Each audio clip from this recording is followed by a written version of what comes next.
Чекайте, Ми говоримо, тому що... Пане Олександре, тут потрібно розділяти деякі речі. Ми говоримо Коболєв, ви говорите, що він є менеджер, так? Да. Ну, значить, проблему має вирішувати менеджер. Але проблему не вирішує менеджер, а вирішує Україна. Ви кажете, це проблема менеджера економічно. Але їздить і розказує прем'єр-міністр України і президент країни. Це політичне питання одночасно. Звісно. Тут важко розділяти ці речі.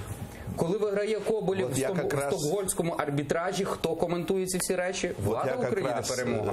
Хочу разделить эти вещи для наших зрителей.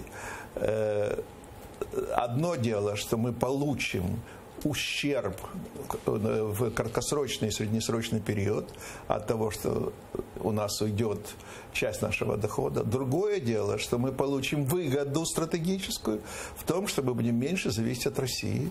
А как мы компенсируем это, если у нас экономика, слава богу, не социалистическая, и значит живая и адаптивная, то мы довольно быстро найдем замену этим доходам, так как мы нашли замену по сравнению с началом нашей независимости, когда нам говорили, что мы просто задохнемся и умрем, если мы не будем торговать с Россией. Но, однако, этого не произошло. Поэтому я не сомневаюсь в силе наших предпринимателей, которые найдут... Вообще я сторонник того, чтобы предпринимательство было трудно, чтобы предпринимательство работало в условиях конкуренции. Тогда оно находит лучшие варианты своей жизни. Это один из таких вариантов. То есть мы имеем политические преимущества в обмен на коммерческий убыток на протяжении нескольких лет. Вот вам и все. Ну и что?